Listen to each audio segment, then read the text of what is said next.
So welcome everyone to Dyslexia Show Workplace, the first one of our 2 days with Adrian from ENEI.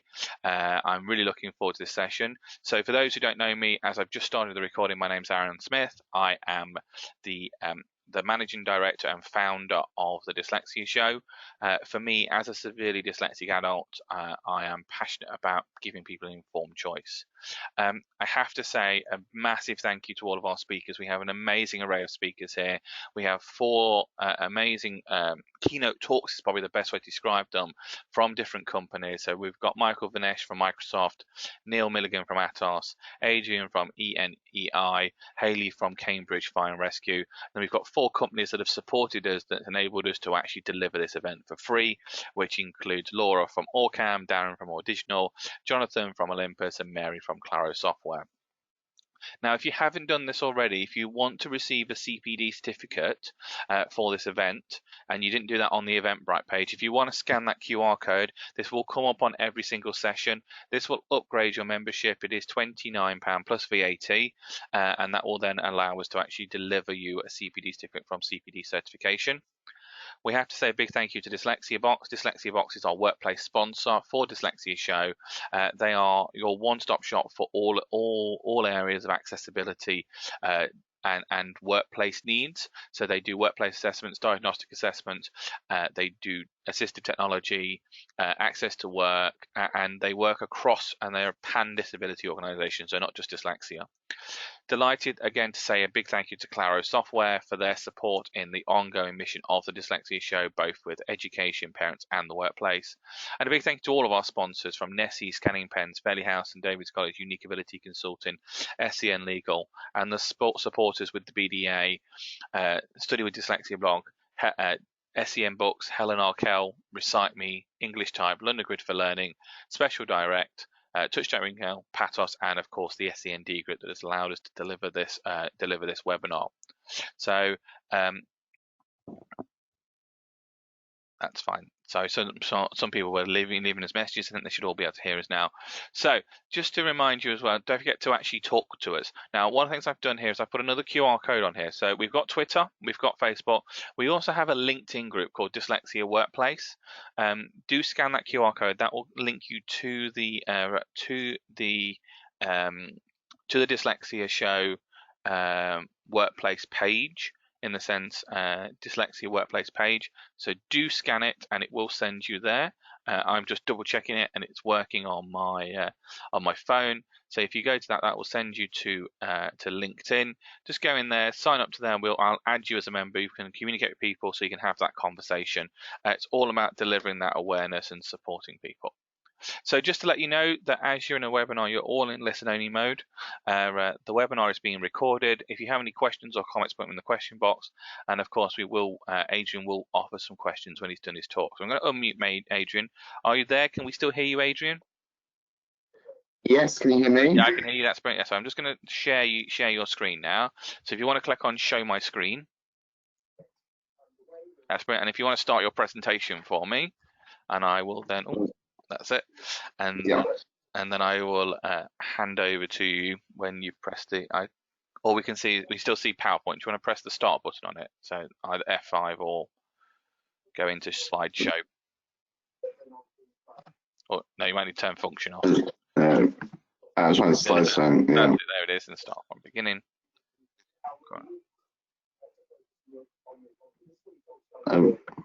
Yeah, is that right? No, I can't. We still can't see it. Just click on Start from Beginning, and it then should work. It should do. Next one down, where at the very beginning, the very first one. Oh, click cancel on that. At the very beginning of that ribbon, you'll find it. So sorry, I'm not quite understanding what you mean. So just not that one. Go to your left. Keep going to your left. Keep going. Keep going. Keep going. Keep going. Keep going. Now go down. Now go down one. Oh, no, don't press that. Go down and move your mouse down a little bit. There you go, press that. Oh, okay. That's it. Now, that's it. We can now see it now. That's brilliant. There we go. I'm going to hand over to Adrian to go through his slides. Just press your arrow keys or click your mouse and you'll be able to do it. If you want to move, if you've still got the Eventbrite box there, just press the little orange arrow and it will hide it out the way for you. Oh, yes. Is that better? There you go. Where's Right, the I'm going to hand over to you, Adrian. Over to you. Okay. Thanks very much. Welcome and good morning, everybody who is listening this morning. My name is Adrian Hyyrylainen-Trett, and I'm the Global Inclusion and Diversity Membership ENEI, which is the Employers Network for Equality and Inclusion. And I'm going to present to you this morning a presentation around how do hidden disabilities affect people in the workplace. And I'm going to give you quite a personal journey, which obviously which will include dyslexia as well, but obviously other things to the additional items. So it'll be interesting to see what people think and understand at the end of the presentation. Where is that? If you click on your slide, Adrian, once with your mouse. Yeah, it's not going. Is it page down? No, if you click once on your slide and then there you go. It's because you clicked on the Eventbrite. That's why. That's it. That's good. Right. Okay. Thank you. So just to give you a bit of background to who ENEI are, ENEI is the leading employers network for covering all aspects of equality. That's one of our unique selling points in the sense that we don't just cover one particular protected characteristic, but we cover all the UK 9 protected characteristics, and we also cover 8 sectoral areas, things like apprenticeship, returnship, STEM, social status, various other elements which aren't necessarily parts of law, but are particularly important in the sphere of equality. We're a non-for-profit charity, and we also work at a global level as well, which is why I do a lot of work around our knowledge bank, which is a unique service that provides support on diversity, inclusion and intersectionality across the world. And we're a one-stop shop for advice, consultancy, training, networking, best practice, benchmarking and thought leadership. So all sorts of things. And we cover currently about 350 members. 27 of those are global members, and we cover about 21% of the UK's workforce in medium and large organisations. What is that?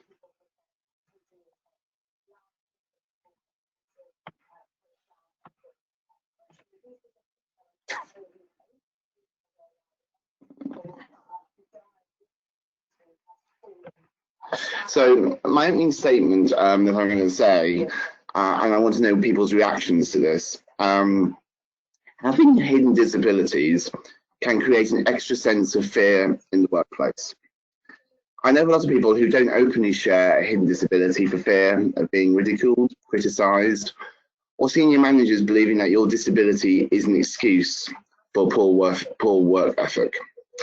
Being authentic and open about who you are, what challenges you face, and being open about your hidden disabilities can only engender trust in the workplace. And that's why I personally choose to talk about my own experiences and then to give confidence to others to hopefully to be able to do the same. There I am. I haven't got my camera on, but you can therefore see a picture of me in that particular environment where I was speaking at a conference in Zurich last year. So what do we mean by hidden disabilities? What type are your hidden disabilities? Do you have multiple disabilities? Did you tell your organisation when you started that you had disabilities? And did you fear telling the organisation that they would treat you differently because you told them? And they're the 4 main questions that I'm going to try and help answer today, but taking you through a very personal journey, which some of it may be quite sad for some people, but on the other hand, I use it to tell my story and hopefully engender others to be open about who they are.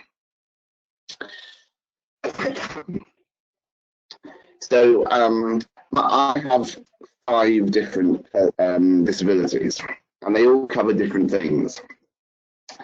When I was diagnosed with fibromyalgia when I was age 17, which is a muscle wasting disease, that was something I wasn't expecting at such a young age.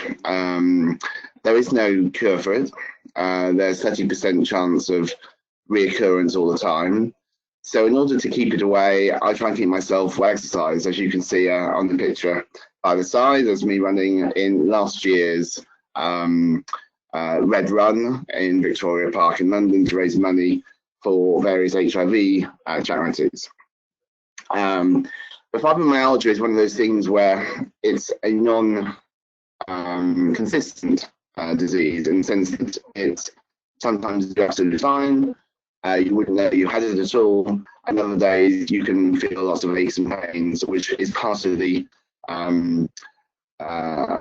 resonance of the illness. So it's one of those things that it's something that people can never quite know how you got it, when you got it, how you feel about it, and it's something that can be quite difficult to maintain, especially if you're stressed or there are other things going on in your life which are making things difficult. So number one is fibromyalgia. Number two, and this is obviously pertinent to today's topic, both dyslexic and dyspraxic. And I didn't know that until I was 19. I got diagnosed at university after struggling in my first year, particularly with doing essay writing.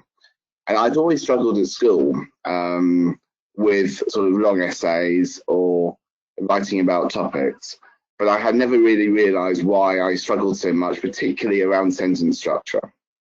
And in dyslexia, there are lots of various different levels of dyslexia. For me, that was the area which I found most difficult. But however, I was diagnosed at university when I was 19, and that also then helped me do a lot better at university than I probably would have anticipated, because there were methods and ways to help me find how I managed with different colour paper and things to help me with that particular difficulty. I'm also dyspraxic, which is extremely annoying from a directional perspective. So I struggle for compass directions and walking in different directions.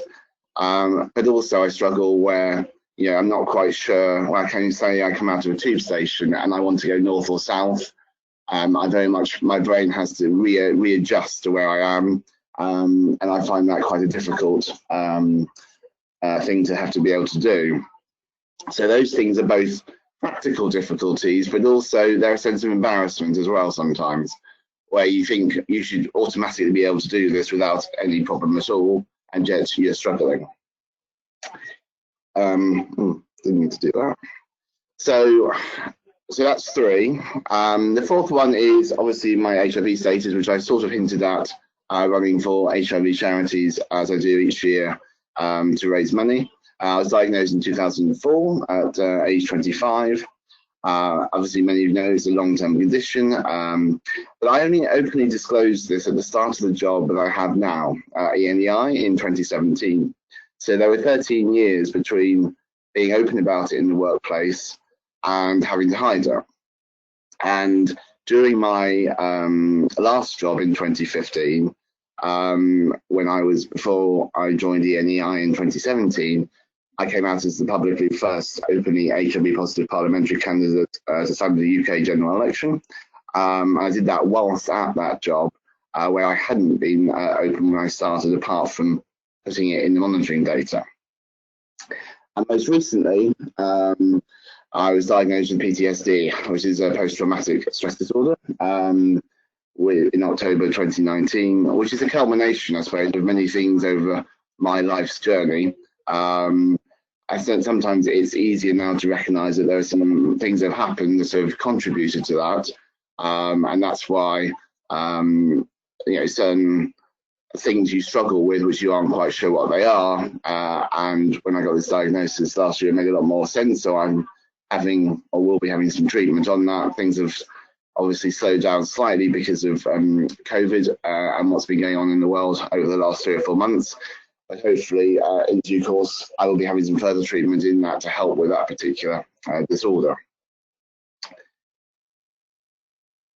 And this is why, so those challenges in the workplace are very much a feature of how I've struggled, where being open about who I am and talking about those hidden disabilities have gone through 3 or 4 different stages.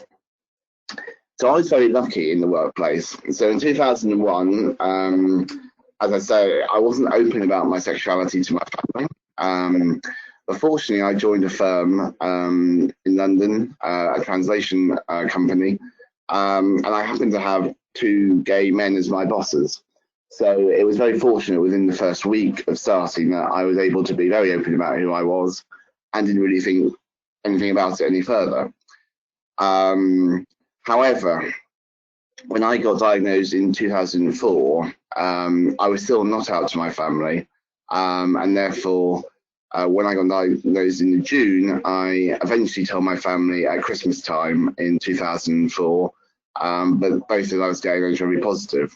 And during that period of time, I had a severe mental health breakdown and lost my job in February 2005.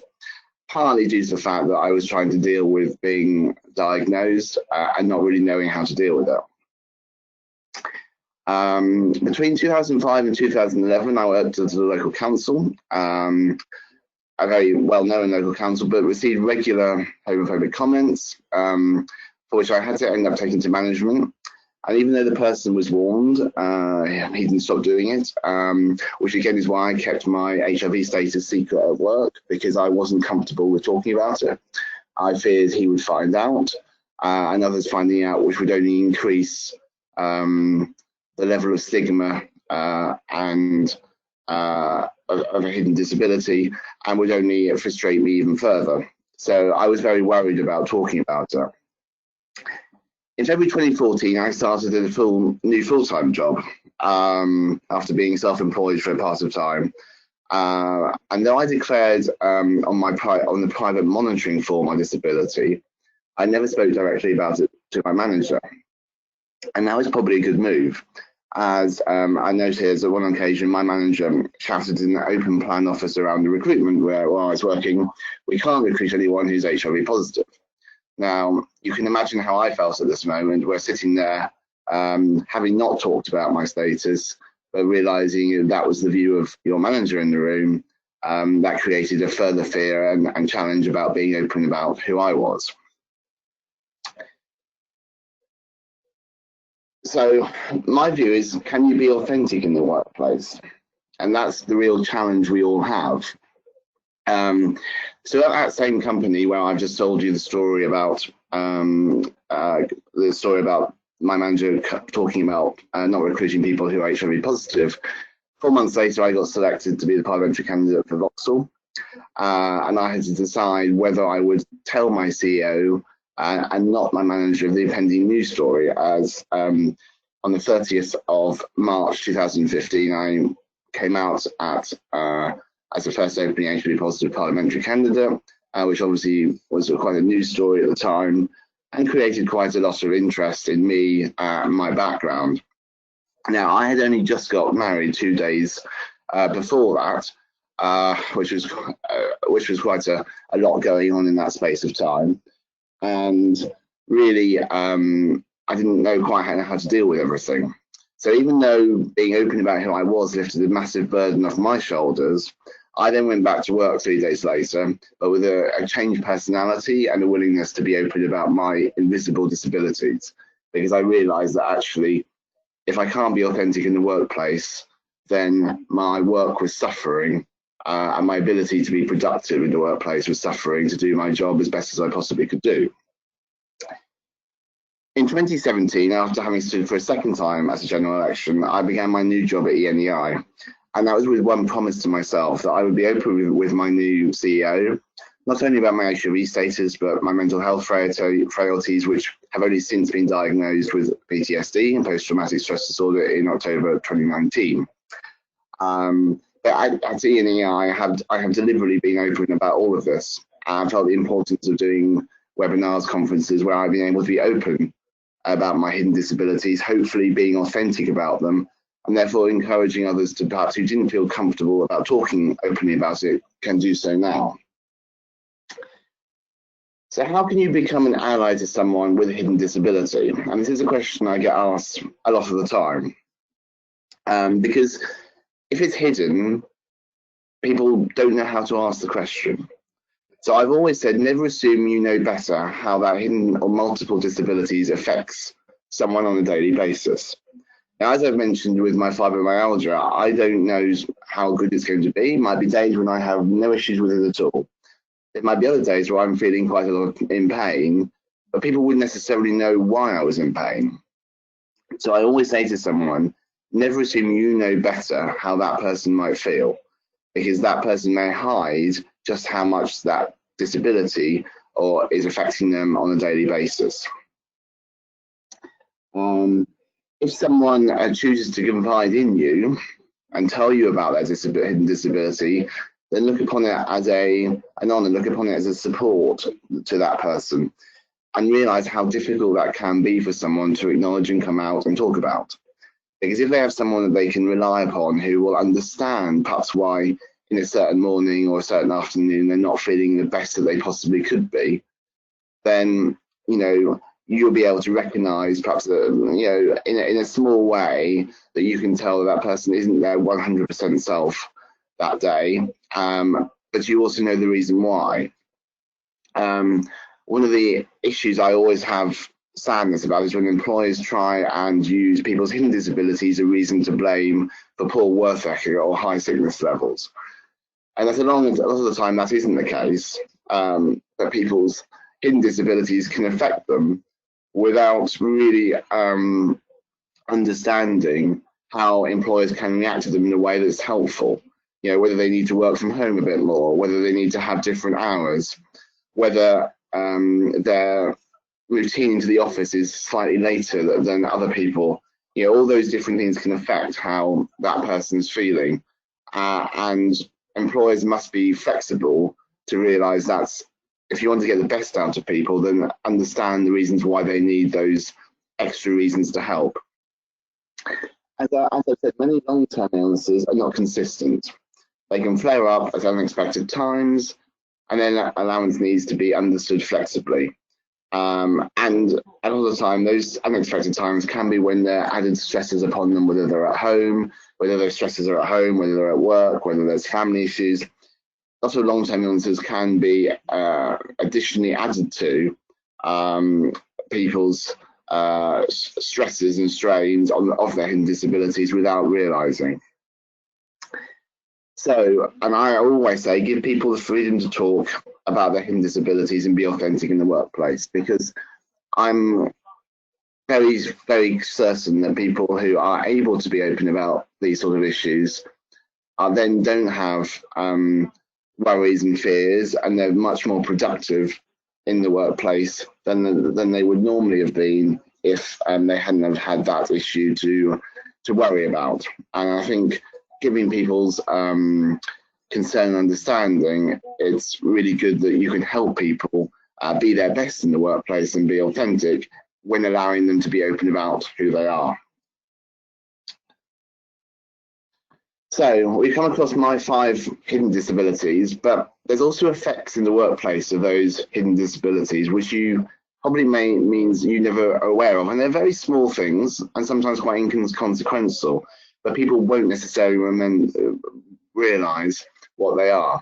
So for being HIV positive, I obviously been on long-term medication for 12 years, and I'm under control them most of the time. But I have some irregular side effects, things like diarrhea, which can be very embarrassing and very stigmatic. So you want to hide those things when those things happen, because you can't necessarily control them. Dyslexia, I take a lot longer to read papers and write articles. That doesn't mean I can't do it, but my time span for doing those sorts of things is always a lot more longer, and therefore I need to give myself more time to do the level of work that I would want to do in those instances. Being dyspraxic, being on time for meetings and getting lost easily, in current circumstances, that fortunately isn't a problem as I'm working from home. But if I'm travelling to meeting places or having to negotiate tubes and buses and what have you, I find following directions quite challenging. And therefore, again, I give myself more time to get to an office or a building than I would normally do so.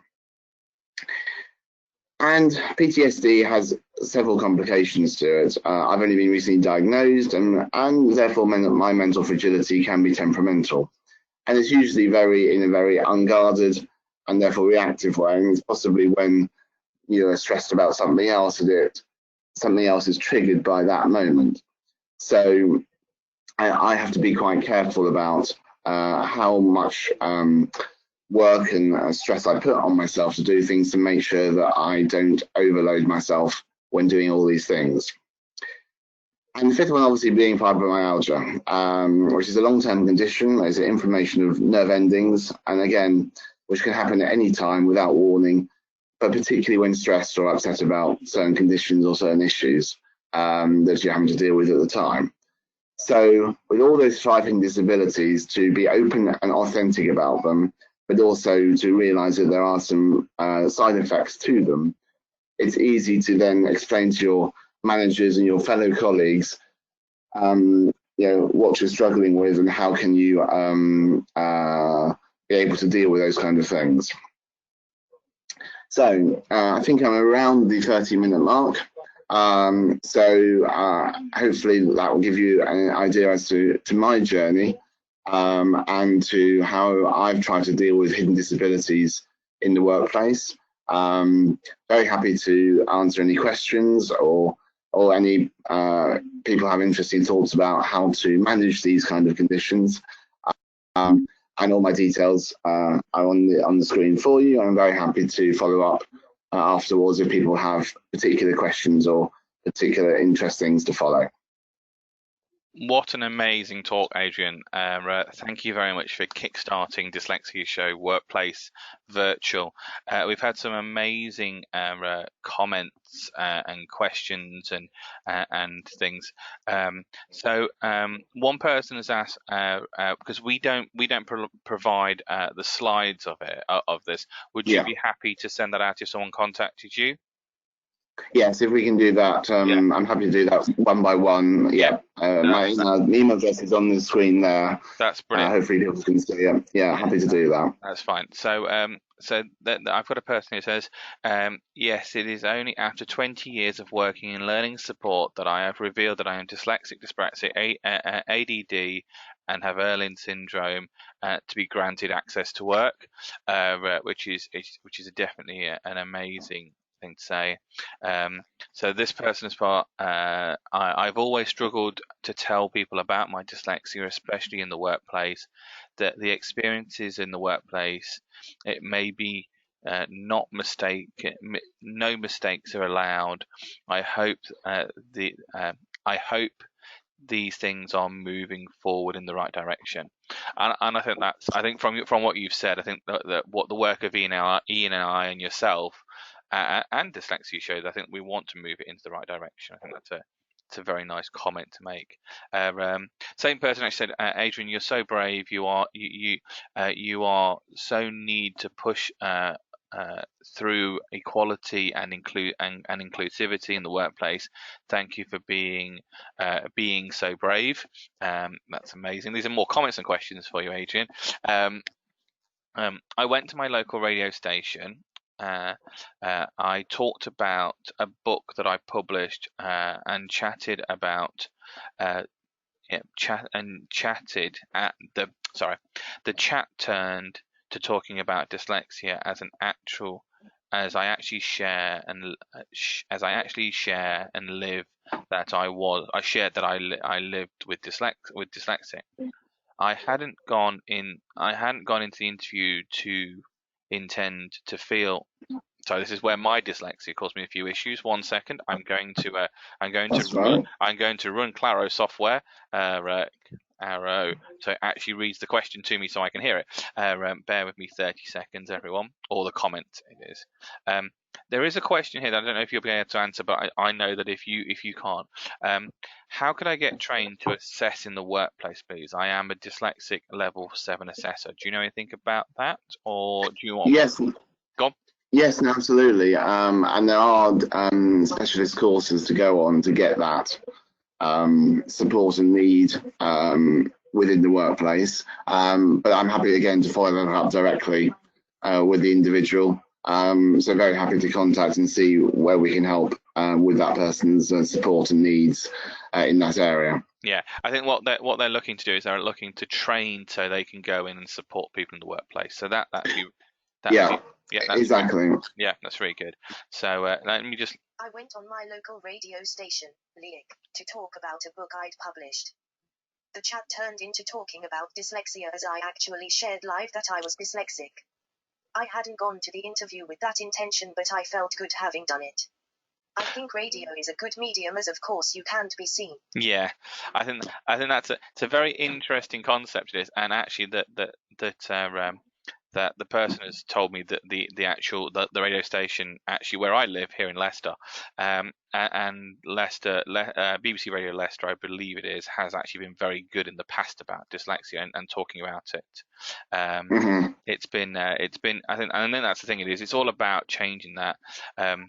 Another person says, as a dyslexic, I never felt quite good enough, but I do the best I can. I think, do you want to make? Yeah, and that's absolutely. Yeah. Yeah, no, I mean that is always a feeling that you feel slightly that you aren't, you can't quite do the job well enough, and you're worried about other people making a judgment on you for not being able to do it well enough. So you both have your own self-conscious sort of concerns, because you're conscious that you do make mistakes, or you may write a piece that has grammar or things that are wrong in it, and you know that sometimes you're not going to make sure that you cover all those mistakes up, so then you're worried that someone else will come behind you and say, well, why have you written it like that? And you say, oh well, you know, I should have picked up on that, but I didn't. And you make that self-conscious feeling of failure because you've made that mistake again. I think that's very true. I think that's one of the things that I found as being a severely dyslexic adult is basically looking at how we can understand our differences and our strengths. And one of the things I say to a lot of young people is, if you understand yourself, it means you've got more of an ability to move forward. But I think also is that I think working in an environment that actually gives you that praises you and gives you that confidence, I think that's the other thing, isn't it? I think that kind of helps. Well, absolutely. And if you're in a workplace environment where it's recognised that you have a difficulty, but you're praised for doing the best you can do, then you're always more likely to try and do better. But in an environment where you feel valued and respected, though you have a disability in that particular area, they know that you're doing your absolute best, and will help you to improve that as you go along. Yeah, no, that's so true. So a comment here from another person. I set off for work and sat in my car in the car park until 7 a.m. I am so scared of getting lost on my route. I once drove to the Lake District because there was an M6 motorway repair at Warrington turnoff that I lost my compass. I like to do my paperwork before I get into the office because I get distracted so easily. I am writing. I will write and ask my boss if I can come in earlier or do the paperwork at home. I think that's interesting as well. I think it's like you said, Adrian, about working from home is actually very useful for you, isn't it, at the moment, because you don't have that don't have that challenge, exactly. I mean, admittedly, my office journey is very simple in terms of the fact I can walk to work, which is in most people's cases isn't the case. But even so, it is that sort of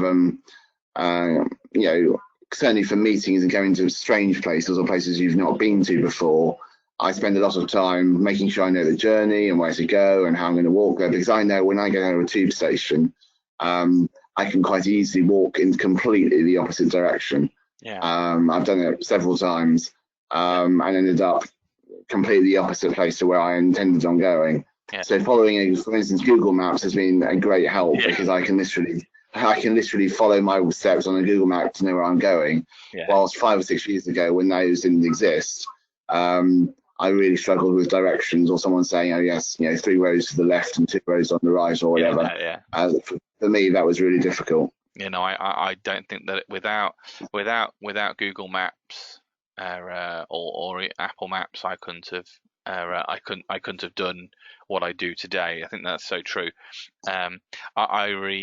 It's fascinating is when you look at things. How do you cope when you go to it? Like I used to find it's very difficult. Whenever I went to London Bridge Station, the kind of the display boards, they move, don't they? And yes, and that to me was like the hardest thing in the world, to actually find out what train to catch and when to catch it. Yeah. And that to me kind of I often just went and asked someone. I often just went and asked them. So it was definitely an interesting way. We've got a comment here. Thank you so much for inspiring talk. Your personal account's inspiring. Thank you for a wonderful presentation. Thank you, Adrian. Very, very informative, thought-provoking. My personal motivation in life: no one is disabled. It's the environment that and attitude are and the environment and attitudes are right. So no one is disabled if the environment and attitudes are right. That's so true. That is absolutely true, and that's what I try and encourage, in the sense that if you're open about them, then the atmosphere and the people around you should be valuing you and understanding that your hidden restrictions aren't a block to be able to do a fulsome job just as everybody else can. Yeah. So this person says, I work within sorry, my dyslexia. 1 second. Prison education. I work within prison education environment, and we deal with residents due to their experience of difficulties due to hidden disabilities. That's so true. That is that's a very. I think that it's one of them jobs that you have to have a strong will to work with any offenders that are, and it is going to be issues with differences. We use the reading pen effectively both in class and exams, which has removed barriers that often exist. So that's really good using technology. Let me just listen to this one. His is extremely encouraging, and it's great to be here and see that so many people have similar struggles to me. It makes you feel that you are not alone. I tell my story a lot and talk to young people about my dyslexia and dyspraxia, and it has helped them recognize and approach it in a more positive way. Did you hear that okay, Adrian? Yeah, I've heard all that, certainly. That's really positive. Absolutely, that's very positive, and that's exactly why we have to be open and talk about them. That's why I was very happy to come and do this talk for you today, because I know that there'll be someone on the line who perhaps has thought, I can't really talk about this in the office or in the workplace. But hopefully there's some inspiration there that will take people away with them. I think that looking at all of our speakers today, we've kind of looked at speakers that will give that a lot of personal experiences, and I think that actually all 4 of our kind of our keynote speakers, so we'll look at that. I'm really, and then the software, the companies that do software or hardware will then look at ways of supporting that, which I think is really amazing. So this one's quite interesting. This is more of this is a comment, but it is a really good one. I wish my university could now acknowledge I had multiple SPLDS and change the level of degree pass. Oh, that's interesting. That is, so basically that they're saying that when their person did their degree, that they didn't really acknowledge them differences, and that's why they only probably got a pass or so forth. So no, that's fascinating. That is. No, absolutely, and that's why I always mention that because I struggled in my first year, and it was only because one particular teacher or professor said at the time, I just think you have an issue here, but have you ever had it tested? Whilst at school I struggled with it and was never bottom of the class, but I was always in the middle, averagely getting on okay. I always thought there was something that wasn't quite right, but I could never put my put my finger on it. And when I got to university, and this professor sort of said, well, I think you need to go for a test on this, and are you willing to do it, sort of thing. And I said, well, I'd rather find out if there is an issue there rather than never knowing. And actually, when it came back and it was very clear that there was, that made me feel a whole lot better, that I hadn't been sort of underachieving because I was being lazy or not bothering hard enough. I had actually got a reason that it was making it more difficult for me. Yeah, no, I think that's right. I similar experience, but I didn't go to university until I was a lot older, and I went and did an OU course, and a little bit of misunderstanding on what you have to do meant that I failed my first year. Right. And personally, with working full time, about to have my daughter, well, not me personally, but about to have a child with my wife, and moving into a new house and trying to do the house up, and doing a degree, kind of all fell at the wrong time. So I think, yeah, no, I understand that. This is a really good comment here. It says there, my sister has OCD, which impacts her working ability in a number of ways. She struggles with phone conversation, so she replies to voicemails with emails wherever possible. She has written and rewrite pieces on a number of work. Times at conferences and away days have proven difficult for her, and under my sister, her OCD is worse. She's a senior manager, but struggles with her employer with their lack of understanding. She has never taken a day off sick because she feels it will be against her. Better understanding of difficulties, abilities in the workplace could be would make such of a difference to her. I think that's so true. It is, isn't it? What your comments, thoughts? Yeah, no, absolutely. And I think this is where training for managers is really important, for recognizing that people do have difficulties and hidden disabilities, and not giving that pressure of putting that person in a situation where they feel that they have to, they mustn't take a days off sick, or because they're concerned that they will be seen as a failure or not living up to their manager's expectations, when actually they have a perfectly reasonable reason that they're struggling, but they're too scared to say what it is and why. No, I think that's so true. It is. So there's a lot of comments here. Thank you for sharing your story. Thank you, Adrian and Aaron. Inspiring. Thank you. Do feel that I do feel the need to do more. That's so good. We've got a lot from Leicestershire. We've got a lot from Leicestershire Local Authority listening. I have no idea. That's very interesting. So this person, I hadn't been diagnosed in the 1990s. Only had the diagnosis in the mid 2020s. So didn't realise I had an SPLT when I was studying. So that it's again that diagnosis is there. Just out of curiosity, I'm going to ask you a question. Your thoughts on when you had your diagnosis of your dyslexia, compared to one of your medical diagnoses, how did they feel the same way? Did you feel any relief or understanding? I suppose it's slightly different in the sense that, yeah, the medical ones, particularly fibromyalgia one, was one actually that came out of an overwork situation, and it was after my GCSEs at the time, and I found that I had basically worked myself into the ground to do that and to get through those exams, and that was a resultant thing. So a lot of mine have been resultant of my own activities, whilst the dyslexia one was something that came out of the blue, because it was somebody else telling me about it rather than me doing something myself. So obviously HIV was related. I knew how I had been diagnosed that, and obviously knew regarding the PTSD. Again, that's slightly different as well. It's more like the dyslexia thing. It was a relief to know that you weren't going around the houses and doing something without any sort of help and support, and there was a strategic reason behind why you were struggling. And I think that always makes it a lot easier. Yeah, no, I think it's fascinating. Is because for me, I think that's one of the things that I remember when I was diagnosed very young for being dyslexic, and I remember that I had like I remember feeling very happy and cheered. If Mhm. anyone has heard me speak before, I often then say that my dyslexia was like going to the dentist, the feeling of stress and anxiety, because actually then I didn't like it because I now understood what it was.